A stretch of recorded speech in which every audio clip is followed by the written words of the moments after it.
Hello everyone, আপনাদের সবাইকে আবারও আপনাদের সবচেয়ে প্রিয় চ্যানেল স্টাডি ইন উইনে নতুন আরেকটা ভিডিওতে আমরা জানাই অনেক অনেক স্বাগত। আজকের এই ভিডিওটা চাকরি প্রত্যাশী ও কর্মচারী সকলের জন্য খুব খুব গুরুত্বপূর্ণ ত্রিপুরার, কারণ বেশ কিছু আর্জেন্ট আপডেট আপনাদের সাথে আমরা এই ভিডিওর মাধ্যমে কিন্তু শেয়ার করব। এখানে চাকরি প্রত্যাশীদের জন্য গুড নিউজ হচ্ছে কি, একটা সরকারি চাকরির ফাইনাল মেরিট লিস্ট কিন্তু আউট হয়ে গেছে। ইয়েস, ফাইনাল মেরিট লিস্ট ও আরেকটা সরকারি চাকরির পরীক্ষার অ্যাডমিট কার্ড কিন্তু চলে এসছে, যেটা তোমরা আজকেই কিন্তু ডাউনলোড করে অ্যাকর্ডিংলি পরীক্ষার জন্য কিন্তু প্রস্তুতি নিতে পারবে। সো এই দুটো আর্জেন্ট আপডেট আমরা জানাবো। তাছাড়া কর্মচারী ও পেনশনার বা যারা রেগুলার ভিউয়ার্স আছেন আমাদের, যারা আপনারা ফিক্সড পের পলিসিটা নিয়ে সব ভিডিও আমাদের ফলো করেন, আপনারা নিশ্চয়ই জানেন 2-3 দিন আগে আমরা আপনাদের বলেছিলাম ফিক্সড পের ইস্যুটা রেজিস্ট্রারের কাছে আগামী 2 তারিখ, আমরা কিছুদিন আগে ভিডিওতে বলেছিলাম। সো গতকালকে গেছে 2 তারিখ, 2 এপ্রিল, আজকে হচ্ছে 3 এপ্রিল, মানে এপ্রিল মাসের 3 তারিখ। সো গতকালকে কি হলো, নেক্সট হিয়ারিং ডেট কবে পড়ে থাকলে ওই দিন কী হতে পারে, কেসটা এখন কি পর্যায়ে আছে, আর আগামী দিনে জাজ যেনাদের সামনে কেসটা শুনানির জন্য উঠবে ওনারা কি বলবেন, এখন কি কি প্রেডিকশনস করা যেতে পারে, সব কিছু নিয়ে ইন ডিটেলসে আমরা আলোচনা করব। Super important video for all. আপনারা অবশ্যই কিন্তু আমাদের চ্যানেল স্টাডি ইন উইনটা সাবস্ক্রাইব করে সাইডে নোটিফিকেশন বেলটা কিন্তু অবশ্যই আপনারা ক্লিক করে রাখতে ভুলবেন না। সমস্ত ত্রিপুরার চাকরির আপডেট, চাকরি প্রিপারেশন করার জন্য ফ্রি ইউটিউব ক্লাসেস, সরকারি কর্মচারী ও পেনশনারদের update, education update, current affairs, সব কিছু একটা প্ল্যাটফর্মে অন টাইম আপনারা কিন্তু পেয়ে যাবেন। আমাদের নতুন Telegram channel, WhatsApp group, WhatsApp channel, Facebook page, সব কিছু লিঙ্ক আমরা নিচে ডেসক্রিপশন বক্সে দিয়ে রেখেছি। আপনাদের ইচ্ছে হলে এগুলো ফলো করতে পারেন বা জয়েন করতে পারেন। ওখানে আমরা সমস্ত আপডেট জানালি আমরা শেয়ার করে থাকি, ঠিক আছে? আচ্ছা, কুইকলি বলে দেই চাকরি প্রত্যাশীদের উদ্দেশ্যে, তোমরা যারা ত্রিপুরার আসন্ন বিভিন্ন চাকরির পরীক্ষার জন্য প্রিপারেশন নিচ্ছ, তোমাদের জন্য আছে বিভিন্ন পরীক্ষার বেস্ট ডিসকাউন্ট অফারে premium quality complete full syllabus notes, English Bangla দুটো ভার্সনেই ত্রিপুরার চাকরির পরীক্ষার, যেগুলো পড়লে তোমাদের পরীক্ষায় অবশ্যই ভালো ফলাফল তোমরা কিন্তু করতে পারবে। কোন কোন পরীক্ষার নোটস আছে? ফর এক্সাম্পল, হেলথ ডিপার্টমেন্টের 100টা পোস্টে এমপিডাব্লিউ রিক্রুটমেন্ট 85 মার্কসের লিখিত পরীক্ষার complete notes, ward secretary, assembly group C group D, jail police jail warder, forester forest guard, Tripura police sub inspector constable, GRBD two group C group D, TSR recruitment, TPSC senior computer assistant, stenographer prelims ও mains, Tripura হাইকোর্টের LDCPA group D পরীক্ষা, software টিআরএলএমের পরীক্ষা, SSC GD constable MTS, RRB NTPC group D সহ বিভিন্ন চাকরির পরীক্ষার complete notes পেতে তোমরা এক্ষুনি আমাদের সাথে কল বা হোয়াটসঅ্যাপের মাধ্যমে যোগাযোগ করে নিতে পারো। আমাদের কন্ট্যাক্ট নাম্বার হচ্ছে 6033157164। আবার বলে রাখছি 6033157164। আমাদের কন্ট্যাক্ট নাম্বারটা প্রত্যেকটা স্লাইডের উপরে দেওয়া আছে ফর ইউর কনভিনিয়েন্স। সবচেয়ে প্রথম দুটো ছোট আপডেট কভার করি, তারপর আমরা আপনাদের ফিক্সড পের পলিসির খুবই গুরুত্বপূর্ণ ডিসকাশনে আমরা চলে যাব। কুইকলি বলে দিচ্ছি, চাকরি প্রত্যাশীরা ভালো করে শুনে রাখবে, একটা চাকরির অ্যাডমিট কার্ড কিন্তু আউট হয়ে গেছে। ইয়েস, ত্রিপুরাতে পোস্টিংয়ের জন্য চাকরিটা কিন্তু বেরিয়েছিল। চাকরিটা বেরিয়েছিল কিসের? রিজার্ভ ব্যাঙ্ক অফ ইন্ডিয়া থেকে, আরবিআই থেকে অ্যাসিস্ট্যান্ট নিয়োগের জন্য, অ্যাসিস্ট্যান্ট বা ক্লার্ক, একদম রেগুলার পোস্ট। টোটাল 650 পোস্টে নিয়োগের বিজ্ঞপ্তি বেরিয়েছিল, যার মধ্যে গুয়াহাটি সার্কেলের আন্ডারে 2টো পোস্ট পার্টিকুলারলি কিন্তু আরবিআই আগরতলা অফিসের জন্য। পরীক্ষা হবে 11 ও 13 এপ্রিল। এটার অ্যাডমিট কার্ড কিন্তু এখন তোমরা লগ ইন করে কিন্তু ডাউনলোড করে নিতে পারবে থ্রু আইবিপিএস ওয়েবসাইট। এটার চাকরির অ্যাডটা বেরিয়েছিল ফেব্রুয়ারি 2026 বেরিয়েছিল। পরীক্ষা কিন্তু হয়ে যাচ্ছে 11 ও 13 এপ্রিল। আগরতলাতে কিন্তু পরীক্ষা হবে, 2টো পোস্টের জন্য আগরতলাতেই কিন্তু পোস্টিং হবে। সিলেকশন প্রসেস হচ্ছে প্রিলিমস, মেইনস ও language test, exam centre Agartala, ঠিক আছে? তোমাদের prelims exam multiple choice type হবে বা এমসিকিউ টাইপ কোশ্চেন্স হবে। ইংলিশ থাকবে 30টা কোশ্চেন, 30 মার্ক, 20 মিনিটে আনসার করতে হবে। নিউমারিক্যাল এবিলিটি বা ম্যাথস 35টা কোশ্চেন, 35 মার্ক, 20 মিনিটে তোমাদের আনসার করতে হবে। রিজনিং এবিলিটি 35টা কোশ্চেন, 35 মার্ক, 20 মিনিটে তোমাদের আনসার করতে হবে। টোটাল 100টা কোশ্চেন, 100 মার্কের 1 ঘন্টায় তোমাদের কিন্তু আনসার করতে হবে। আর কাট অফ ক্লিয়ার করতে হবে, individual section wise cut off তোমাদের ক্লিয়ার করতে হবে to be eligible to appear for upcoming mains exam, ঠিক আছে? মেইনস এক্সামও এমসিকিউ টাইপ হবে। কী কী থাকবে? রিজনিং 40 কোশ্চেন্স, 40 মার্কস, আধ ঘন্টায় আনসার করতে হবে। ইংলিশ 40 কোশ্চেন 40 মার্কস, আধ ঘন্টায় আনসার করতে হবে। নিউমেরিক্যাল এবিলিটি বা maths 40 question 40 marks, 30 minutes answer করতে হবে। GK current affairs 40 question 40 marks, 25 minutes answer করতে হবে। Computer 40 question 40 marks, 20 minutes answer করতে হবে। টোটাল 200টা কোশ্চেন 200 মার্কের 135 মিনিটে মেইনসে তোমাদের আনসার করতে হবে। তারপর হবে ল্যাঙ্গুয়েজ টেস্ট, তারপর কিন্তু ফাইনাল সিলেকশন কিন্তু হয়ে যাবে। আজকেই তোমরা ডাউনলোড করে নাও যারা আরবিআই অ্যাসিস্ট্যান্টে আবেদন করেছিলে, স্পেসিফিক্যালি আগরতলার 2টো পোস্টকে টার্গেটে রেখে। যেই লিঙ্কে গেলে তোমরা অ্যাডমিট কার্ড ডাউনলোড করতে পারবে, সেই লিঙ্কটা আমরা আমাদের টেলিগ্রাম চ্যানেল, হোয়াটসঅ্যাপ গ্রুপ ও হোয়াটসঅ্যাপ চ্যানেলে দিয়ে রাখছি। ভিডিও টাইটেলটার নিচেই ছোট্ট করে দেখো মোর লেখা আছে, মোরটা ক্লিক করে দেবে, কতগুলো লেখা আসে সেটাই হচ্ছে ডেসক্রিপশন বক্স, সেখানেই দেওয়া আছে ইম্পর্ট্যান্ট লিঙ্কস। আমাদের টেলিগ্রাম চ্যানেল, হোয়াটসঅ্যাপ গ্রুপ ও হোয়াটসঅ্যাপ চ্যানেল যে কোনো একটা জয়েন করে নাও, সেখানে ডাইরেক্ট লিঙ্ক ক্লিক করলে এই পেজটা খুলবে, recruitment for the post of assistant panel year 2025 call letter for online prelims exam. এখানে তোমরা রেজিস্ট্রেশন নাম্বার বা রোল নাম্বার টাইপ করে ডেট অফ বার্থ দিয়ে এই ক্যাপচাটা এখানে লিখে লগ ইন করলেই তোমরা কিন্তু অ্যাডমিট কার্ড ডাউনলোড করে নিতে পারবে। Very very urgent update for all the job aspirants of Tripura. তোমরা কিন্তু এই ভিডিও লিঙ্কটা ম্যাক্সিমাম হোয়াটসঅ্যাপ, ফেসবুক, টেলিগ্রাম গ্রুপে শেয়ার করবে, সবাই যাতে আর্জেন্ট আপডেটটা আমাদের এই ভিডিওর মাধ্যমে যাতে জেনে যায়। ঠিক আছে, নেক্সট দেখে রাখো, একটা চাকরির ফাইনাল মেরিট লিস্ট কিন্তু আউট হয়ে গেছে। ইয়েস, যেটার পরীক্ষা আগরতলাতে কিন্তু হয়েছিল NIACL, new India Insurance Company limited. এটা একটা সরকারি ইন্স্যুরেন্স সংস্থা, এটার ব্রাঞ্চ কিন্তু আগরতলাতে কিন্তু আছে, ত্রিপুরায় কিন্তু আছে। আগরতলায় সমস্ত প্রসেস, সিলেকশন প্রসেসের সেন্টার কিন্তু ছিল। New India Insurance Company Limited থেকে অ্যাডমিনিস্ট্রেটিভ অফিসার, জেনারেলিস্ট আর স্পেশালিস্ট পোস্টে রিক্রুটমেন্টের বিজ্ঞপ্তি বেরিয়েছিল, যার মধ্যে ছিল account specialist, actuarial specialist, administrative officer health, automobile engineer, company secretary, IT specialist, legal specialist, risk engineers আর জেনারেলিস্ট। এই সবগুলো পোস্টের প্রিলিমস, মেইনস, ইন্টারভিউ রাউন্ড শেষ হয়ে এবার ফাইনাল রেজাল্ট কিন্তু বেরিয়ে গেছে। টোটাল 550টা পোস্টে কিন্তু নিয়োগ বিজ্ঞপ্তি বেরিয়েছিল। দেখো, this notification is from the new India Insurance Company limited, provisionally selected candidates for pre employment medical exam, recruitment for the post of administrative officer scale 1, generalist and specialist 2025। এইভাবেই প্রত্যেকটা পোস্টের জন্য আলাদা আলাদা করে রোল নাম্বার দিয়ে আর medical test centre কোথায় হবে কার, সেটা কিন্তু দিয়ে দিয়েছে। আগরতলার থেকে কেউ যদি সিলেক্ট হয়ে থাকে ত্রিপুরা থেকে, তোমাদের কিন্তু গুয়াহাটি গিয়ে মেডিকেল টেস্টটা কিন্তু কমপ্লিট করে আসতে হবে। ঠিক আছে, এই পুরো যে রেজাল্ট শিটটা আছে সেটা একটা পিডিএফে ওনারা কিন্তু আপলোড করেছেন। সেই পিডিএফটা ডাউনলোড করা ডাইরেক্ট লিঙ্কটা আমরা আমাদের টেলিগ্রাম চ্যানেল, হোয়াটসঅ্যাপ গ্রুপ ও হোয়াটসঅ্যাপ চ্যানেলে দিয়ে রাখছি। ভিডিওর ডেসক্রিপশন বক্সে দেওয়া লিঙ্কে ক্লিক করে এক্ষুনি তোমরা আমাদের টেলিগ্রাম চ্যানেল বা হোয়াটসঅ্যাপ গ্রুপ বা হোয়াটসঅ্যাপ চ্যানেল যে কোনো একটা কিন্তু জয়েন করে নিতে পারো। মেনি কংগ্রাচুলেশনস, তোমরা যারা নিউ ইন্ডিয়া ইন্স্যুরেন্স কোম্পানি লিমিটেডের অ্যাডমিনিস্ট্রেটিভ অফিসার পোস্টে কিন্তু সিলেক্ট হয়ে গেছো। আমরা তোমাদের সাকসেসে অনেক খুশি।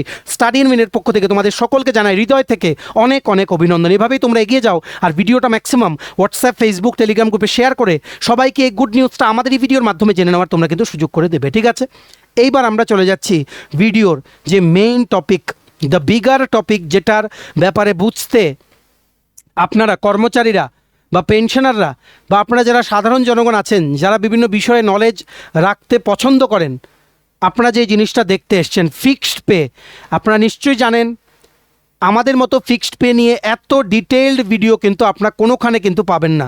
আমরা যখনই ফিক্সড পের কোনো ভিডিও দেই চ্যানেলে, অনেক চ্যানেল এমন আছে যারা সমালোচনা করে ফিক্সড পে, মানে আমরা নাকি ভুলভাল ইনফরমেশন দিচ্ছি, এই বলছি সেই বলছি। এরা যেই ভিডিওগুলোতে নিজেরা সমালোচনা করে সেই ভিডিওতে ওরা ভিউ পায় না।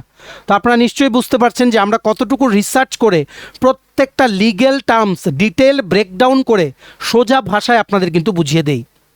সো ফিক্সড পে ইস্যুতে আবারও একটা বড় আপডেট চলে এসছে, যেটা আপনাদের কর্মচারীদের সবার কিন্তু জেনে রাখা জরুরি। কারণ আপনারা জানেন, আমরা কিন্তু বলেছিলাম যে 2 তারিখ মানে গতকালকে 2 এপ্রিল 2026-এ রেজিস্ট্রারের কাছে যাবে সমস্ত ডকুমেন্টস ওকে আছে কিনা সেটা দেখার জন্য। তারপরে কিন্তু হিয়ারিংয়ের ডেট দেবে যদি সমস্ত ডকুমেন্টস ওকে থাকে। সো গতকালকেই সুপ্রিম কোর্টের অফিসিয়াল ওয়েবসাইটে 7447/2026, যেটা ফিক্সড পে পলিসির SLPর যে নাম্বারটা, ডায়েরি নাম্বারটা, সেটার কেসের স্ট্যাটাসে বেশ কিছু কিন্তু চেঞ্জ হয়েছে। এখানে এর আগে ছিল CL38, এর আগে স্ট্যাটাসে মানে সিরিয়াল নাম্বার ছিল, মানে লিস্টিং নাম্বার ছিল। গতকালকে যেটা হয়ে গেছে 0, তারপর ফাইনালি কিন্তু রিমুভ হয়ে গেছে। তার মানে কি রেজিস্ট্রার স্টেজ ফাইনালি কিন্তু ক্লিয়ার করে নিয়েছে, SLPটা ক্লিয়ার করে নিয়েছে। আগে কি ছিল? আগে তোমাদের ছিল ফ্রেশ, ভালো করে বুঝে রাখবে, ফ্রেশ অবলিক বিফোর অ্যাডমিশন এমন লেখা ছিল, এই জায়গাতে লেখা ছিল ফ্রেশ বিফোর অ্যাডমিশন আগে। এইবার গতকালকের স্টেপটার পর এটা চেঞ্জ হয়ে এখন কি হয়ে গেছে, আফটার নোটিস ফর অ্যাডমিশন। এটার মানে কি, এটার মানে এই যে সুপ্রিম কোর্ট কেসটা কিন্তু অলরেডি সিরিয়াসলি কিন্তু নিয়ে নিয়েছে। Number one, notice already respondent, মানে এই ক্ষেত্রে টিচার্সদের, শিক্ষকদের, এফেক্টেড টিচার্সদের, যিনারা হাইকোর্টে কেসটা জিতেছেন ওনারা সুপ্রিম কোর্টে হয়ে গেছে রেসপন্ডেন্ট, কারণ পিটিশনার হচ্ছে গভর্নমেন্ট অফ ত্রিপুরা। সো এটাই বলছে এই কেসের স্ট্যাটাস থেকে যে সুপ্রিম কোর্ট কেসটাকে কিন্তু সিরিয়াসলি নেওয়া শুরু করে দিয়েছে। All documents clear, registrar stage কিন্তু পার হয়ে গেছে এসএলপিটা। এইবার চলে আসছে 16ই এপ্রিল, নতুন ডেট দেওয়া হয়েছে কম্পিউটার জেনারেটেড। দেখতে পাচ্ছেন কেসের স্ট্যাটাসে লেখা আছে, স্ট্যাটাসে tentatively case may be listed on or likely to be listed on 16th April 2026 computer generated. এটা কিন্তু computer generated date, based on bench availability. এই ডেটটা কিন্তু চেঞ্জও কিন্তু হতে পারে, ঠিক আছে। যাই হোক, এতটুকু ক্লিয়ার যে যাই হবে এপ্রিল মাসের মধ্যেই একটা না একটা কিছু হবে। অ্যাজ অফ নাও 16ই এপ্রিল ডেট দেওয়া হয়েছে, দেখা যাক যতটা ডেটটা এগিয়ে আসে, যদি ডেট চেঞ্জ হয় অন্য ডেটে হবে, তবে বেশি কিন্তু চেঞ্জ ডেটে কিন্তু ওর মানে এই প্রথম ডেটটার থেকে বেশি ডিফারেন্স কিন্তু হয় না। তো কি বললাম, এর মানে এই যে সুপ্রিম কোর্ট সিরিয়াসভাবে ম্যাটারটাকে নিতে শুরু করেছে। নোটিশ রেসপন্ডেন্ট শিক্ষকদের কিন্তু নোটিশ ইস্যু করা হয়ে গেছে। এখন নেক্সট স্টেপ কি হবে, এখন হচ্ছে যে এই এসএলপিটা এডমিট করবে কি না সুপ্রিম কোর্ট, মানে এডমিশন করাবে কি না। এডমিশন করালেই তো ফুল ফ্লেজেড হিয়ারিংয়ের জন্য তারপর যাবে, এডমিশন করাবে কি না সেটার জন্য ডিটেইলড হিয়ারিং যেটা, সেটার এখন ডেট পড়েছে। কেসটা কিন্তু এখনও প্রি অ্যাডমিশন স্টেজে আছে, অ্যাডমিশন স্টেজে কিন্তু এখনও যায়নি। আগামী দিনে নেক্সট হিয়ারিংয়ে কিন্তু যাবে, যেটা এপ্রিল মাসে। এর মানে কেসটা কিন্তু খুব দ্রুত গতিতে মুভ করছে। Supreme Court is very serious about this case.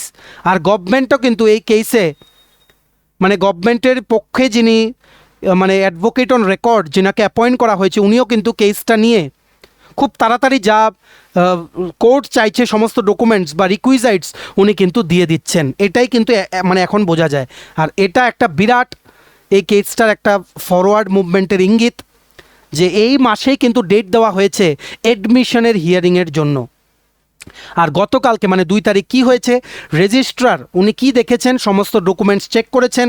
উনি এটা এনশিওর করেছেন যে নোটিশ সার্ভ করা হয়েছে সমস্ত রেসপন্ডেন্টদেরকে, ভেরিফাইড মানে যেই মানে রেসপন্ডেন্টদের লিস্টে যে পার্টিসরা আছে এদের ভেরিফিকেশনও কিন্তু কমপ্লিট করা হয়েছে, ঠিক আছে।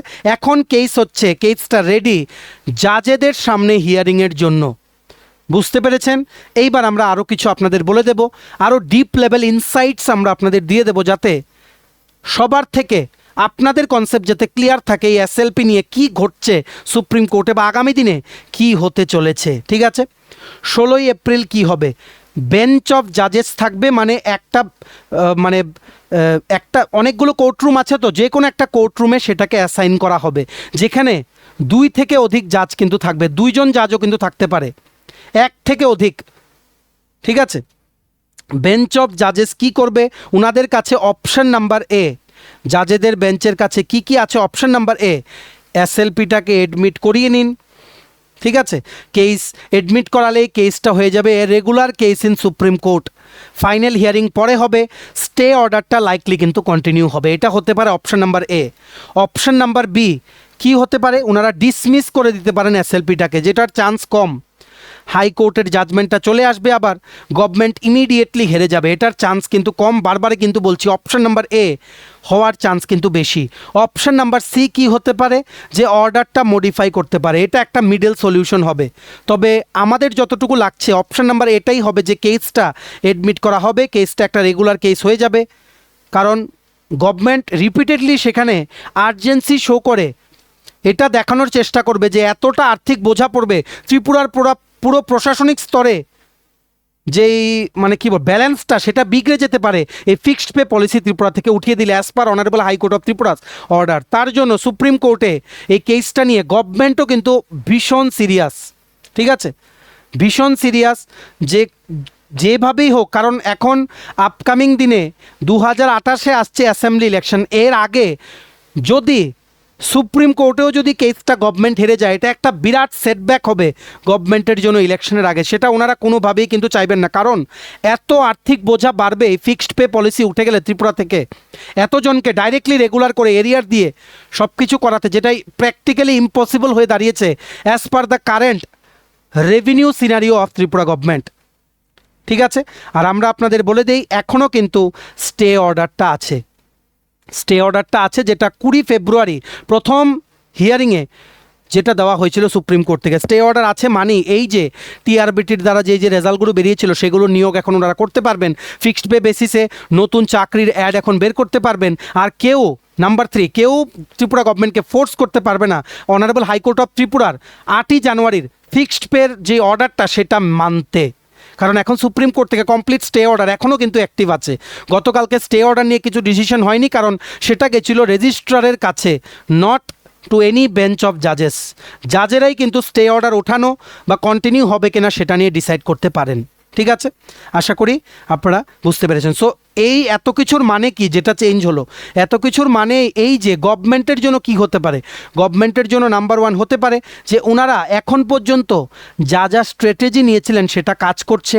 নাম্বার 2, ওনারা মানে কিছু টাইম চেয়েছিলেন, সেটা টাইম অলরেডি ওনাদেরকে দিয়ে দেওয়া হয়েছে, কারণ এই এসএলপিটার জন্যই তো অ্যাটলিস্ট ফেব্রুয়ারি, মার্চ, এপ্রিল 3 মাস তো সেই জিনিসটাকে অ্যাটলিস্ট সুপ্রিম কোর্টে নিয়ে গিয়ে পিছিয়ে দেওয়া গেল। ঠিক আছে, নাম্বার 3, কেসটা স্মুথলি কিন্তু মুভ করছে। গভর্নমেন্টের জন্য এই 3টে পজিটিভ পয়েন্ট আছে। এইবার শিক্ষকদের জন্য কি কি পজিটিভ পয়েন্ট আছে? শিক্ষকদের জন্য পজিটিভ পয়েন্ট হচ্ছে অনারেবল হাইকোর্ট অফ ত্রিপুরা যে জাজমেন্টটা দিয়েছিল সেটা কিন্তু লিগ্যাল বেস খুবই স্ট্রং, কারণ সুপ্রিম কোর্টের 5-6টা আগের দেওয়া জাজমেন্টের রেফারেন্স টেনে এই জাজমেন্টটা কিন্তু দিয়েছিল। আর এখানে কনস্টিটিউশনের যেই আর্টিকেল ভায়োলেশনেরও কথা উঠেছিল অনারেবল হাইকোর্ট অফ ত্রিপুরা জাজমেন্টে, কমপ্লিটলি ফিক্সড পে পলিসিটাকে স্ট্রাইক ডাউন করে দেওয়া হয়েছিল। সো টিচার্সদের জন্য এই হাইকোর্টের জাজমেন্টটা বিরাট কিন্তু একটা রেফারেন্স হতে চলেছে। ঠিক আছে, কিন্তু আরেকটা সেটব্যাক শিক্ষকদের জন্য হচ্ছে অনেকটা দেরি হয়ে গেছে, আর এখন স্টে অর্ডারের জন্য ওনারাও কোনোভাবে কন্টেম্প পিটিশনও ফাইল করতে পারবেন না যাতে গভর্নমেন্ট হাইকোর্ট অফ ত্রিপুরা অর্ডারটা মানে, because stay order supreme court কিন্তু দিয়েছে। ঠিক আছে, আর আরেকটা জিনিস হচ্ছে শিক্ষকদের অবশ্যই প্রস্তুতি নিতে হবে, কারণ আগামী দিনে ফাইনাল যে ফাইটিং স্টেজ এই কেসটা সেটা কিন্তু আসছে। So hopefully they are preparing, they are discussing everything with their lawyers. ঠিক আছে, আর আমরা টাইমলাইন দিয়ে দিই, 20 ফেব্রুয়ারি স্টেটা দেওয়া হয়েছিল, 2 এপ্রিল ভালো করে বুঝে রাখবেন, 2 এপ্রিল রেজিস্ট্রারের স্টেজটা ক্লিয়ার, তারপর 16 এপ্রিল এখন পর্যন্ত যে ডেটটা কম্পিউটার জেনারেটেড দেওয়া 16 এপ্রিল বিগ হিয়ারিং হবে, সবচেয়ে প্রথম বড় হিয়ারিং 16 এপ্রিল 2026, যে কেসটাকে রাখা হবে কিনা, এডমিশন করা হবে কিনা, এডমিট করা হবে কিনা সুপ্রিম কোর্টে। এডমিট করা হলে সাথে সাথে নেক্সট হিয়ারিংয়ের ডেট পড়বে আর কেসটা হয়ে যাবে সুপ্রিম কোর্টে একটা রেগুলার কেস। এর মানে আরও দেরি হবে, এটা অফিসিয়ালি সেটা আপনারা বলতে পারেন। ঠিক আছে, এখন কেসটা খুবই সিরিয়াস ক্রুশিয়াল স্টেজে আছে। এই 16 এপ্রিলের দিনটা খুবই ক্রুশিয়াল, কারণ ওইখানে কি হয়, সুপ্রিম কোর্টের অর্ডারে কি আসে, 16 এপ্রিলের পরে কেস স্ট্যাটাসে কি চেঞ্জ হয়, সব কিছু কিন্তু আমরা আপনাদের ইজি ভাষায় কিন্তু বুঝিয়ে দেব। ঠিক আছে, আমাদের প্রেডিকশন আপনারা বুঝে রাখুন, আমাদের প্রেডিকশন কি হতে পারে 16 এপ্রিলের পর এসএলপিটা অ্যাডমিট হয়ে যাবে, নাম্বার 2 স্টে অর্ডার কন্টিনিউ হবে, নাম্বার 3 কেসটা লম্বা সময়ের জন্য বা it will run for a longer amount of time, এটাই কিন্তু হতে চলেছে। সবারই কিন্তু আপনাদের মেন্টালি এই জিনিসটা নিয়ে কিন্তু প্রস্তুতি রাখতে হবে।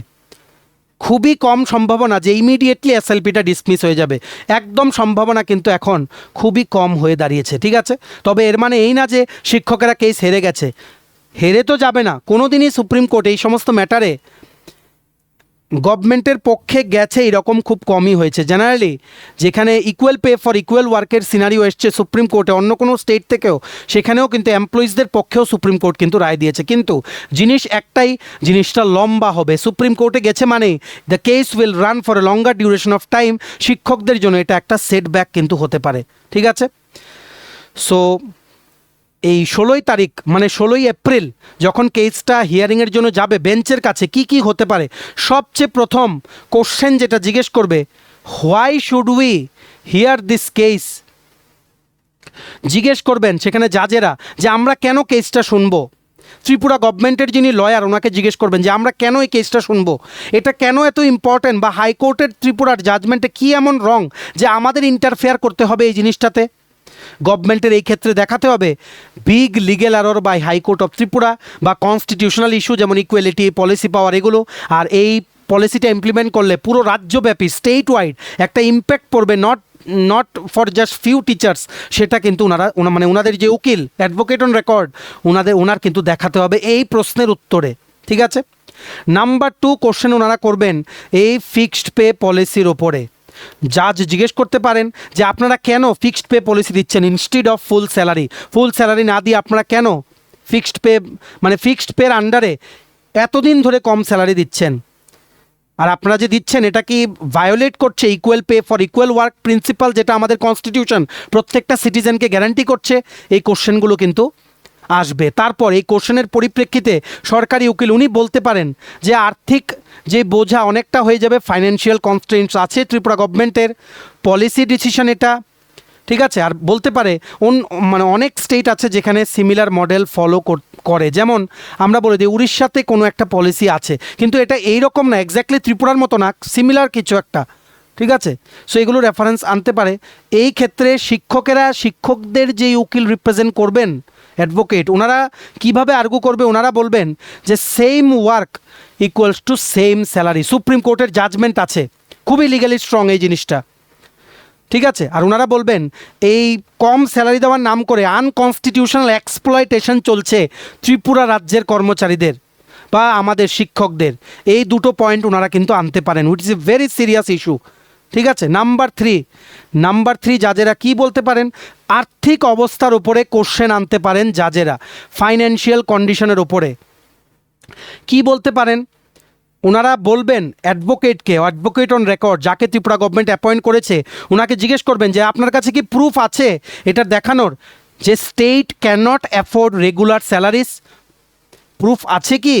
জাজ জিজ্ঞেস করতে পারে বাজেট, ত্রিপুরা স্টেট বাজেটের ডেটাটা চাইতে পারে, স্যালারি বার্ডেনের স্যালারি যে বার্ডেন হবে এগুলোর কাজ অলরেডি ফিনান্স ডিপার্টমেন্ট অনেক আগেই কিন্তু করে রেখেছে। ঠিক আছে। আমরা আপনাদের জানিয়ে দিই ফাইন্যান্সিয়াল জাস্টিফিকেশন জাজ কিন্তু চাইতে পারে। ঠিক আছে।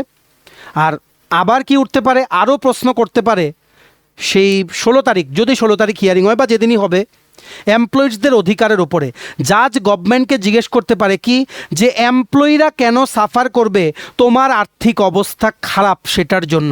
Why should employees suffer due to your financial issues, is it fair to pay less for same job, এটা কিন্তু জিজ্ঞেস করবে। এই জায়গায় কি উত্তর হবে গভর্নমেন্টের উকিলের, সেই সব কিছু কিন্তু আমরা বলে দেবো যদি অর্ডার কপিতে থাকে after 16 April.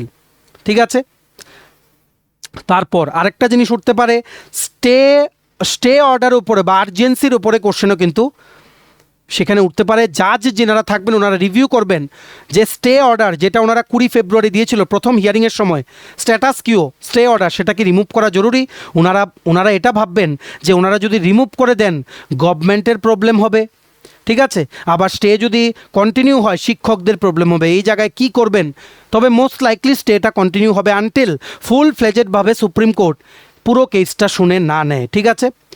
Teacher সাইডদেরকে supreme court থেকে কি কোশ্চেন করা হবে জাজেদের বেঞ্চ থেকে, জাজ রেসপন্ডেন্টের যিনারা অ্যাডভোকেট থাকবেন শ্রী অজিত প্রবীণ ওয়াগজি, ঠিক আছে, ওনাকে জিজ্ঞেস করবেন যে আমরা কেন why should we not admit this case, কেন এটা অ্যাডমিট করবো না, আপনি কারণ বলুন। ঠিক আছে। তারপর সুপ্রিম কোর্ট জিজ্ঞেস করতে পারে যে হাইকোর্ট অফ ত্রিপুরার জাজমেন্টটা কি ক্লিয়ারলি কারেক্ট, আপনার কি বক্তব্য, আর এখন কি আর্জেন্সি আছে আপনাদের কাছে, যে আপনারা কি বক্তব্য আপনাদের যে স্টে অর্ডারটা তুলে দেওয়া উচিত, কেন আপনারা চাইছেন যে স্টে অর্ডারটা আর্জেন্টলি তুলে যাওয়া উচিত। ঠিক আছে। কেসটা ডিটেল হিয়ারিং জরুরি, কারণ এটা একসাথে ত্রিপুরার অনেক সরকারি কর্মচারীদের ইম্প্যাক্ট পড়বে। So most likely stay order continue হতে পারে। ঠিক আছে। এই কেসটা কি ডিটেইলড হিয়ারিংয়ের জন্য ওয়ার্থ ইট? ইয়েস, কারণ এটা ডিসিশন নেবে। ইয়েস হলে এসএলপিটা এডমিট হবে, নো হলে এসএলপিটা ডিসমিস হয়ে যাবে। কারণ এটার জন্য শুধুমাত্র শিক্ষকেরা না, এই রেসপন্ডেন্ট যেটা 15 জন শিক্ষক আছে ওনারা না, সবার উপরে এফেক্ট পড়বে। কারণ এই জাজমেন্ট যদি সুপ্রিম কোর্ট দিয়ে দেয়, তারপর বাকি ফিক্সড পে কর্মচারীরা এই জাজমেন্টের রেফারেন্স টেনে অনারেবল হাইকোর্ট অফ ত্রিপুরাতে কিন্তু অ্যাপ্রোচ হবে for giving them regular pay as well. ঠিক আছে, আর 16 এপ্রিল জাজেরা কি করবে না, what they will not do, আমরা বারে বারে বলে রাখি, ভালো করে বুঝে রাখবেন। ফাইনাল জাজমেন্ট কিন্তু দেবে না। নাম্বার 2, ফুল আর্গুমেন্ট ওনারা কিন্তু শুনবেন না। নাম্বার 3, ডিটেইলড এভিডেন্স ওনারা কিন্তু চাইবেন না। অনলি প্রাইমা ফেসি ভিউ ওনারা মানে এই একটা ভিউ ওনারা নেবেন এই কেসটা। প্রাইমা ফেসি মানে ইনিশিয়াল ভিউ নেবে কেসটা। ডিটেইল হিয়ারিং হবে না, ইনিশিয়াল ভিউ নিয়ে উভয় পক্ষর বক্তব্য শুনে ওনারা সিদ্ধান্ত নেবেন স্টে অর্ডারটা কন্টিনিউ হবে কি না, কেসটাকে এডমিট করা যায় কি না। ঠিক আছে, আর সবচেয়ে প্রথম নেক্সট দিনে কথা বলবেন যিনি গভর্নমেন্ট লয়ার আছেন, উনি গভর্নমেন্ট লয়ার কথা বলবেন 5 থেকে 10 মিনিট। তারপর ওনার কথার পরিপ্রেক্ষিতে জাজেরা কন্টিনিউ ওনাকে কোশ্চেন জিজ্ঞেস করবেন, তার রিপ্লাইও রেসপন্ডেন্টের যিনি লয়ার আছেন উনি দেবেন। জাজেস কিন্তু কুইকলি ডিসাইড করবে। আমরা আপনাদের বলে দিই, অ্যাজ পার আওয়ার নলেজ এই কেসটা অ্যাডমিশন স্টেজের দিন 10 থেকে ম্যাক্সিমাম 30 মিনিট পর্যন্ত হিয়ারিং চলতে পারে কোর্টরুমে। ঠিক আছে, জাজেদের মেইন ফোকাস কী থাকবে? নাম্বার 1, ইকুয়াল পে, ভালো করে বুঝে রাখবেন, ইকুয়াল পে ভার্সেস পলিসি পাওয়ার। নাম্বার 2, স্টেটের আর্থিক অবস্থা, financial condition of the state. Number 3, impact on thousands of recruitment. ঠিক আছে, নাম্বার 4, ওনারা এটা ভাববেন, ওনারা সিদ্ধান্ত নেবেন যে হাইকোর্ট অফ ত্রিপুরার জাজমেন্টটা কি খুব স্ট্রিক্ট হয়ে গেল, মানে যে ডিসিশনটা দিয়েছিল জানুয়ারি মাসে 2026-এ খুব স্ট্রিক্ট হয়ে গেল, এই জিনিসগুলো ওনারা কিন্তু দেখবেন। ঠিক আছে, জাজেরা যেই বেঞ্চে যাবে 16 তারিখ, ফাইনাল সিদ্ধান্ত কিন্তু নেবেন না, বা ওনারা সেটা বলবেন না যে কোন পক্ষের রায়টা গেল। ওনারা শুধু এটা ডিসাইড করবেন যে should we go forward with this case, weather this SLP will be admitted or not. ঠিক আছে, সো আশা করি আপনারা বুঝতে পেরেছেন কি স্টেজে আছে, আগামী দিনে কি হতে পারে, পুরো জিনিসটা ক্লিয়ারলি আমরা এক্সপ্লেন করে দিলাম। আশা করি আপনাদের মনে আর ডাউট নেই। আমরা অপেক্ষা করব আপনাদের কিন্তু একদম ডিটেলসে, যেদিন হিয়ারিং হবে অ্যাডমিশনের সেদিন বিকেলেই যদি কেসের এখানে যদি আপডেট হয় স্ট্যাটাসে সুপ্রিম কোর্টের অফিসিয়াল ওয়েবসাইটে, ওই দিনই কিন্তু আমরা আপনাদের জানিয়ে দেওয়ার চেষ্টা করবো। আপনারা কিন্তু অবশ্যই আমাদের এই চ্যানেল স্টাডি ইন উইন্ডে কিন্তু সাবস্ক্রাইব করে সাইডে নোটিফিকেশন বেল অবশ্যই আপনারা কিন্তু ক্লিক কিন্তু করে রাখতে ভুলবেন না। সমস্ত আপডেট এভাবে সবার প্রথম একটা প্ল্যাটফর্মে আপনারা কিন্তু পেয়ে যাবেন। সো এই ছিল ছোট একটা ভিডিও। আপনারা অবশ্যই কিন্তু শেয়ার করবেন ভিডিওটা আপনাদের কোলিগস, রিলেটিভস, ফ্রেন্ডস, চাকরি প্রত্যাশীরা যারা আছে সবাই যাতে আমাদের এই ভিডিও দেখে গুরুত্বপূর্ণ আপডেটসগুলো যাতে অ্যাটলিস্ট যাতে জানতে পারে। ঠিক আছে, চলুন ভিডিওটা এতটুকু দেখে থাকলে থ্যাঙ্কস ফর ওয়াচিং। আর ভালো লাগলে অবশ্যই লাইক করে দেবেন। আর সমস্ত চাকরি প্রত্যাশীরা, তোমাদের যাদের লাগবে বিভিন্ন চাকরির পরীক্ষার জন্য কমপ্লিট নোটস, তোমরা এক্ষুনি আমাদের সাথে নোটসের জন্য কল বা হোয়াটসঅ্যাপের মাধ্যমে যোগাযোগ করে নিতে পারো। আমাদের কন্ট্যাক্ট নাম্বার হচ্ছে 6033157164। ভিডিওটা ভালো লাগলে অবশ্যই লাইক করে দেবেন, আর চ্যানেলটা অবশ্যই সাবস্ক্রাইব করে দেবেন। আমাদের নতুন Telegram channel, WhatsApp group, WhatsApp channel, Facebook page, সব কিছু লিঙ্ক আমরা নিচে ডিসক্রিপশন বক্সে দিয়ে রেখেছি। আপনাদের ইচ্ছে হলে এগুলো ফলো করতে পারেন বা জয়েন করতে পারেন। ওখানে আমরা সমস্ত আপডেট জানানি আমরা শেয়ার করে থাকি। ঠিক আছে, চলুন সবাই ভালো থাকবেন, take care, bye bye and have a nice day.